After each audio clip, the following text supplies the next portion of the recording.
Entrepreneurship এটা আলোকসন্ধানী ধাৰণা বিশ্বৰ উন্নত ৰাষ্ট্ৰবিলাকত আমেৰিকা হওক, চীন হওক, জাপান হওক, ইজৰাইল হওক, ছিংগাপুৰ আদি ঠাইত চৰকাৰে এণ্টাৰপ্ৰিনিয়ৰশ্বিপ ডেভেলপমেণ্টৰ ওপৰত বহুত গুৰুত্ব দিছে।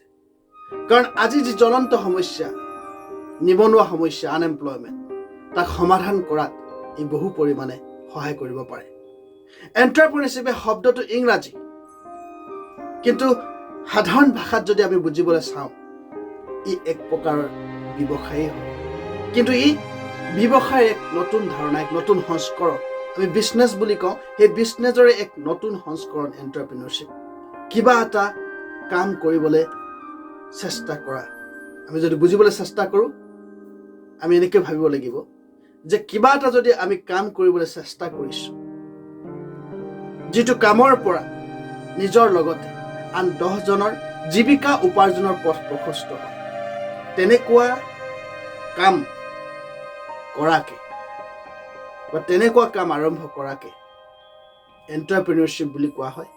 আৰু এই এণ্টাৰপ্ৰিনিয়ৰশ্বিপকেই আমি ষ্টাৰ্টআপ কৰা বুলি কওঁ।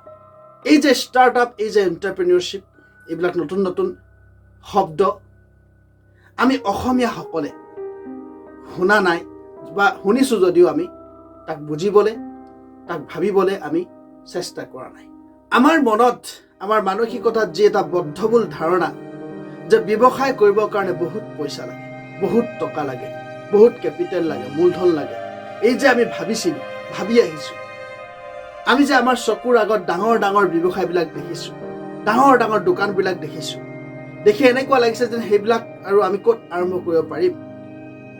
ইমান ডাঙৰ ডাঙৰ দোকান বনাবলৈ, ইমান ডাঙৰ ডাঙৰ ব্যৱসায় বনাবলৈতো বহুত টকা লাগিব। কিন্তু এটা কথা আমি ভাবিবলৈ চেষ্টা নকৰোঁ যে সেই ব্যৱসায়টো, সেই দোকানখন এদিনতেতো গঢ় লৈ উঠা নাই।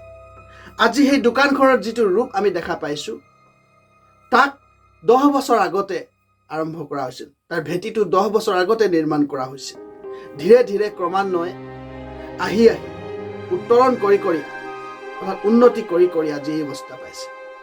আজি আমি চহৰলৈ যালে বহুত এনেকুৱা দোকান দেখিবলৈ পাওঁ, যি আগতে জৰাজীৰ্ণ অৱস্থাত আছিল, তেনেকৈ আৰম্ভ কৰিছিল।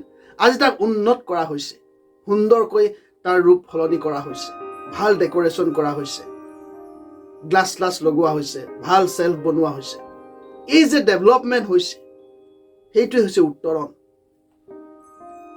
তেনেকৈ উত্তৰণ কৰিহে আজি এই বিৰাট আকাৰ ৰূপ পাইছে। একেদিনাই তেওঁলোকেও বনাব পৰা নাই।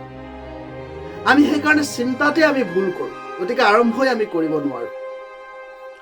সেইকাৰণে আমাৰ এই পাৰ্চনেল ইকনমিৰ জন্ম, মানুহৰ চিন্তাত বিপ্লৱৰ সূচনা কৰিবৰ কাৰণে। কাৰণ কাম এটা আৰম্ভ কৰাৰ আগতে, যিকোনো মহৎ সৃষ্টি এটা বাহ্যিক ৰূপ দিয়াৰ আগতে আমি মনৰ ভিতৰত তাৰ ৰূপটো আমি সৃষ্টি কৰি লওঁ। বিজনেছ এটা আৰম্ভ কৰাৰ আগতে সেই বিজনেছ আইডিয়াটো আমাৰ মনত আহে। আমি মনত ঠিক কৰি লওঁ কি কৰিম, কি নকৰিম। মনটোৱে যদি আমি প্ৰথমে ঠিক কৰি ল'ব নোৱাৰোঁ, তেনেহ'লে আমি বাহিৰত একো বিশেষ সৃষ্টি কৰিব নোৱাৰোঁ। গতিকে অসমৰ প্ৰতিজন ব্যক্তি যিসকলে চাকৰি নাপালোঁ বুলি হতাশ হৈ বহি আছে, ভাগি পৰি আছে, তেওঁলোকে এই ষ্টাৰ্টআপ, এণ্টাৰপ্ৰিনিয়ৰশ্বিপ এইবিলাক শব্দৰ সৈতে গভীৰভাৱে পৰিচিত হোৱা উচিত। যে আপুনিও ব্যৱসায় কৰিব পাৰে, আপুনিও ব্যৱসায় কৰি আপুনিও মাল্টিনেশ্যনেল কোম্পানী নিৰ্মাণ কৰিব পাৰে। যিটো MNC বুলি যে কয়, মাল্টিনেশ্যনেল কোম্পানী, ডাঙৰ ডাঙৰ অট্টালিকাবিলাক আমি দেখিছোঁ, কোম্পানীবিলাক য'ত CEO থাকে, য'ত মেনেজিং ডাইৰেক্টৰ থাকে। আজি ৰিলায়েন্স ইণ্ডাষ্ট্ৰীৰ কথাকে কৈছোঁ। ৰিলায়েন্স ইণ্ডাষ্ট্ৰীটো এদিনত গঢ়ি উঠা নাছিল। ধীৰুভাই আম্বানীয়ে কিমান কষ্ট কৰি আজিৰ পৰা 40 বছৰ আগতে ৰিলায়েন্স ইণ্ডাষ্ট্ৰীৰ যি ভেটি নিৰ্মাণ কৰিছে, কঠোৰ সংগ্ৰাম কৰি, তেওঁতো ক'ব পাৰি শূন্যৰ পৰা তেওঁ আৰম্ভ কৰিছিল। আজি Amazon.com পৃথিৱীৰ এটা বিখ্যাত কোম্পানী, সৰ্ববৃহৎ কোম্পানী, এটা গেৰাজত আৰম্ভ হৈছে। আজি আমি ফ্লিপকাৰ্টৰ পৰা বস্তু কিনিছোঁ। সেই ফ্লিপকাৰ্টটো আৰম্ভ হৈছিল সৰুকৈ। এমাজনৰ 2জন এমপ্লয়ী ওলাই আহি কিতাপ বিক্ৰী কৰাৰ পৰা আৰম্ভ হৈছিল। এই চাহৱালা এটা ষ্টাৰ্টআপ, চাহৰ ব্যৱসায় এটা। সৰুকৈ ঠেলাত তেওঁ চাহ বিক্ৰী কৰিবলৈ আৰম্ভ কৰিছিল। প্ৰফুল্ল বিলৰে নেকি তেখেতৰ নাম। MBA চাহৱালা, আমি MBA চাহৱালাৰ নাম শুনিছোঁ। আজি MBA চাহৱালা যি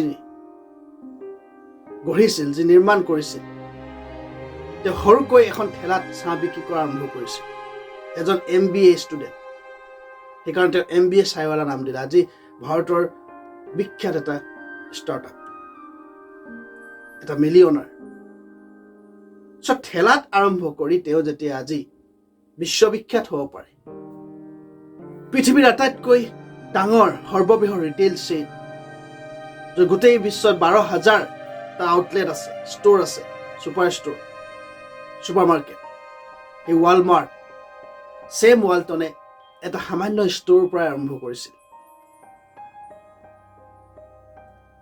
গতিকে আমি এই বৃহৎ আকাৰটোক ফাৰ্ষ্ট লক্ষ্য কৰিব লাগে।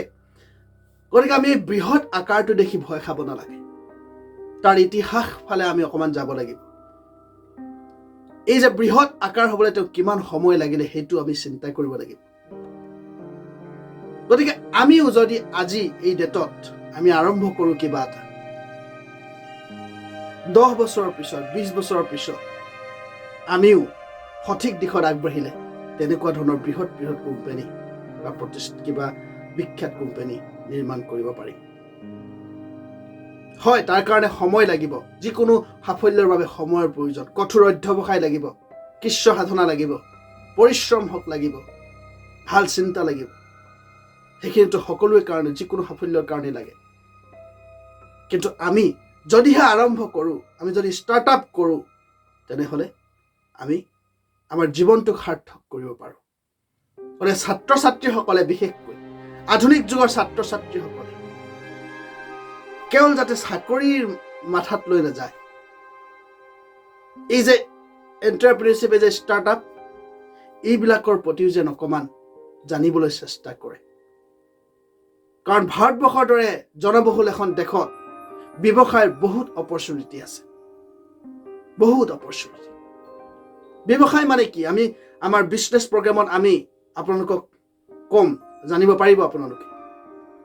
বিজনেছ মানে কি, কিবা এটা প্ৰডাক্ট আপুনি বনাইছে, কিবা এটা ছাৰ্ভিচ আপুনি সৃষ্টি কৰিছে, মানুহক সেয়া কিবা এটা বিনিময়ত আপুনি দিব, অৰ্থাৎ টকাৰ বিনিময়ত মানুহক বেচিব।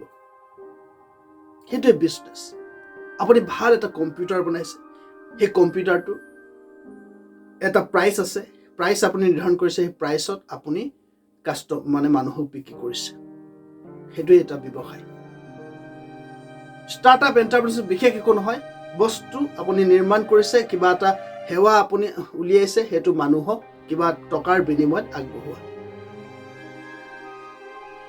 যিমানেই আপুনি বিক্ৰী কৰিব পাৰিব, সিমানেই লাভান্বিত হ'ব, সিমানেই আপুনি গ্ৰ' কৰিব।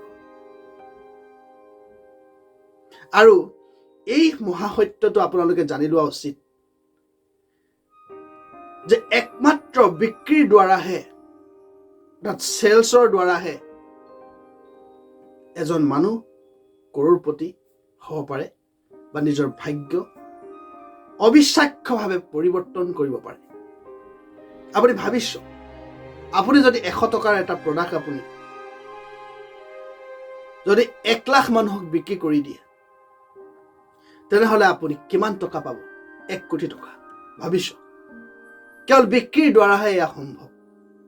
আজি গোটেই পৃথিৱীত যিমানবিলাক বিলিয়নাৰ আছে, সকলোৱে কিবা নহয় কিবা বেচিছে, কিন্তু ই আধুনিক টেকনিকেৰে বেচিছে, আধুনিক টেকনলজিৰ সহায়ত বেচিছে, এটা চিষ্টেমেটিক ৱেত তেওঁলোকে বেচিছে।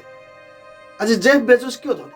তো আজি Amazon.com-ৰ দ্বাৰা কি বেচা নাই, কি বেচা নাই আপোনালোকে কওক। আজি ৰতন টাটা বেছি কেনেইতো ধনী হৈছে, গাড়ী বেচিছে, টাটাত নিমখ বেচিছে, টাটাৰ কি নাই? এই যে বেচাৰ যোগেদিহে আমি জীৱন পৰিৱৰ্তন কৰিব পাৰোঁ। গতিকে এই যে ব্যৱসায়ৰ লগত জড়িত এই ষ্টাৰ্টআপ, এণ্টাৰপ্ৰিনাৰশ্বিপ, এইবিলাক বিষয়ে আমি ভাবিব লাগে, আমি এইবিলাকো চিন্তা কৰিব লাগে, আমাৰ জীৱনত প্ৰয়োগ কৰিব লাগে। সেইকাৰণে আধুনিক প্ৰজন্মক আমি অনুৰোধ কৰিছোঁ ব্যৱসায়ৰ আইডিয়াবিলাক আপোনালোকে চিন্তা কৰক, সৰুকৈ আপোনালোকে আৰম্ভ কৰক, আৰু যিমান পাৰে সোনকালে আৰম্ভ কৰিবলৈ চেষ্টা কৰক। ভুল হ'ব, আপুনি বিফলো হ'ব, কিন্তু সেই বিফলতাৰ পিছত আপুনি সফল হ'ব পাৰিব। আপুনি কণ্টিনিউৱাছ আপুনি শিকিব লাগিব, কেনেকৈ ব্যৱসায় কৰে, কেনেকৈ বিক্ৰী কৰে, এইবিলাক শিকিব লাগিব। ক্ৰমান্বয়ে আপুনি নিজৰ উত্তৰণ সৃষ্টি কৰিব লাগিব।